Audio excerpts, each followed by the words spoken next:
नवीन घडामोडी पाहण्यासाठी आपल्या बारामती झटका या यूट्यूब चॅनलला सबस्क्राईब करा व बेल आयकॉन दाबा, म्हणजे ताज्या घडामोडी आपणापर्यंत पोहोचतील. माळशिरस विधानसभा 254 अनुसूचित जाती राखीव मतदारसंघाचे महायुतीचे भाजपचे अधिकृत उमेदवार, भारतीय जनता युवा मोर्चाचे राष्ट्रीय उपाध्यक्ष व माळशिरस विधानसभेचे लोकप्रिय दमदार आमदार राम सातपुते यांच्या प्रचारार्थ आज शनिवार दिनांक 16 नोव्हेंबर 2024 रोजी अकलूज येथे देशाचे केंद्रीय रस्ते वाहतूक मंत्री नामदार नितीनजी गडकरी यांची जाहीर सभा संपन्न झाली. यावेळी लोकप्रिय दमदार आमदार राम सातपुते यांच्यावर प्रेम करणाऱ्या अनेक कार्यकर्त्यांसह हजारोंच्या संख्येने जनसमुदाय उपस्थित होता.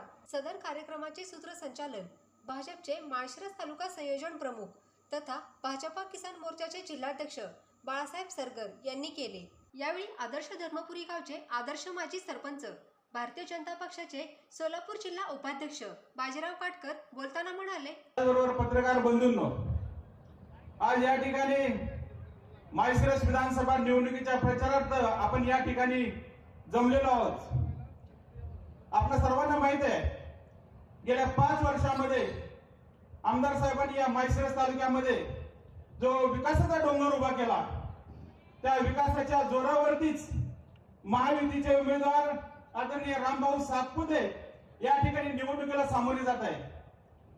समोरचा उमेदवार कोणत्या मुद्द्यावरती निवडणूक लढवतात हे त्यांनाही माहित नाही, परंतु महाराष्ट्र राज्याचे माजी उपमुख्यमंत्री आदरणीय विजयदादांच्या मार्गदर्शनाखाली गेल्या 5 वर्षांमध्ये आदरणीय रामभाऊ सातपुते यांनी जो तालुक्यामध्ये जो विकास केला, त्या विकासाच्या जोरावरतीच पुन्हा एकदा आपण राम सातपुते यांना निवडून द्यायचं आहे.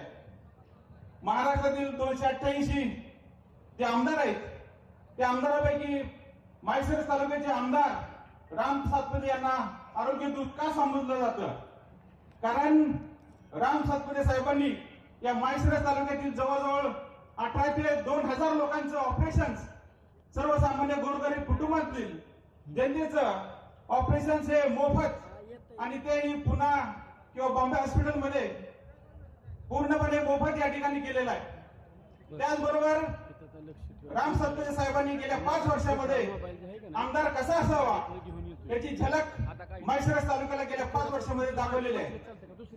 जो जनता दरबार असतो, त्या जनता दरबारामध्ये कोणत्याही व्यक्तीला कधीही ज्यावेळेस समस्या घेऊन येतात, त्या समस्या सांगत असताना त्यांना कधी विचारलं नाही की तुम्ही कुठल्या जातीचा आहे, कुठल्या धर्माचा आहे किंवा कुठल्या पक्षाचा आहे.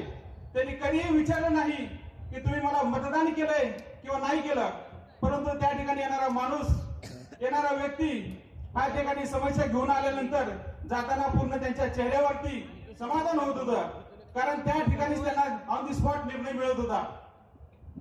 गेल्या 5 वर्षामध्ये आमदार साहेबांनी जो विकास केला, त्या विकासाच्या कामावरती आपण या ठिकाणी पुन्हा एकदा मतदान आमदार राम सातपुते साहेबांनी देणार आहे. आमदार राम सातपुते साहेब भाऊ, तुम्हाला मी सांगू शकतो, कारण तुम्हाला लोक काही हिनवतात की आमदार राम सातपुते इथं या ठिकाणी एकटाच आहे, की दोघं नवरा बायको या ठिकाणी आहे, परंतु मी भाऊंना विनंती सांगू शकतो, या ठिकाणी सर्व जमलेली जनता जी आहे, माळशिरस तालुक्यातील जी जनता आहे, ती तुमचे भाऊ आहे, बहीण आहे, ही सर्व तुमच्या पाठीशी आहे. तुम्ही एकटं नाहीये, हे सर्व तालुक्यातील पूर्ण जनता तुमच्या समोर आहे. या ठिकाणी जे महायुती शासनानं गेल्या 2.5 वर्षांमध्ये ज्या योजना लागू केल्या, त्या योजनेमध्ये सर्वात महत्वाची योजना म्हणजे मुख्यमंत्री माझी लाडकी बहीण योजना. ज्या माझ्या मायमाऊली भगिनी अतिशय कष्टाने गोरगरीब या ठिकाणी त्यांच्या खात्यामध्ये डायरेक्ट 1,500 रुपये, 1,500 रुपये जात आहेत, परंतु महाविकास आघाडीनं त्या ठिकाणी त्यांना कोर्टामध्ये खेचलं गेलं, परंतु कोर्टाने त्यांची विनंती फेटाळली.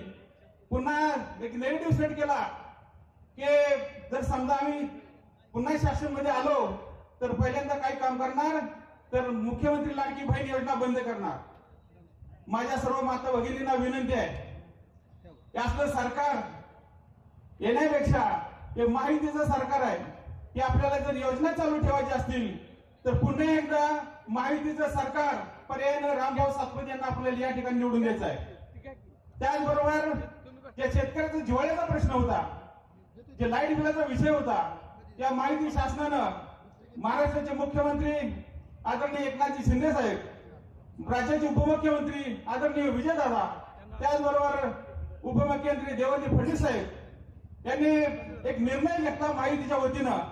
शेतकऱ्याचं पाठीमागील पूर्ण लाईट बिल जे 30,000 40,000 लाख रुपये 1.5 लाख रुपये असेल, ते पूर्ण पाठीमागचं लाईट बिल शासनानं मोफत केलेलं आहे आणि यापुढे येणारं वीज बिल तुम्हाला येणार नाही. त्याचबरोबर माळशिरस तालुका हा आपला सदन तालुका, परंतु आदरणीय रामभाऊ सातपुते यांच्या प्रयत्नानं, ज्या की मान तालुका असेल, फलटण तालुका असेल, यांना दुष्काळ निधी मिळाला नाही, परंतु आदरणीय रामभाऊ सातपुते यांच्या प्रयत्नामुळं माळशिरस तालुका हा दुष्काळग्रस्त म्हणून जाहीर केला गेला आणि त्याचा निधी 183 कोटी रुपये आपल्या लोकांना मिळाला. ते सर्वसामान्य जनतेला, सर्वसामान्य शेतकऱ्याला 183 कोटी रुपयाचा निधी दुष्काळ निधी म्हणून मिळाला. असा हा कामाचा माणूस, आपल्या हक्काचा माणूस आपल्याला निवडून द्यायचा आहे. तेव्हा मी समोर बसलेल्या सर्व माळशिरस तालुक्यातील महायुतीतील सर्व जनताला विनंती करतो, आपल्याला कामाचा माणूस पाहिजे. तेव्हा कामाच्या माणसाला निवडून देण्यासाठी येत्या 20 तारखेला रामभाऊ सातपुते यांना निवडून देण्यासाठी कमळ या चिन्हासमोरील बटन प्रचंड प्रमाणामध्ये दाबायचंय आणि रामभाऊ सातपुते यांना पुन्हा एकदा आपल्याला निवडून द्यायचंय. कारण महाराष्ट्रामध्ये महायुतीचं सरकार येणार आहे, त्याच्यामुळे त्या युतीच्या सरकारामध्ये आमदार रामभाऊ सातपुते असलेच पाहिजे. त्याच्यामुळे जो विकास झाला त्याच्या दुपटीने विकास माळशिरस तालुक्याचा होणार आहे. तेव्हा सर्वांना माझी विनंती आहे, येत्या 20 तारखेला कमळ या चिन्हासमोरील बटन दाबून रामभाऊ सातपुते यांना प्रचंड बहुमताने विजयी करा. धन्यवाद. जय हिंद, जय महाराष्ट्र.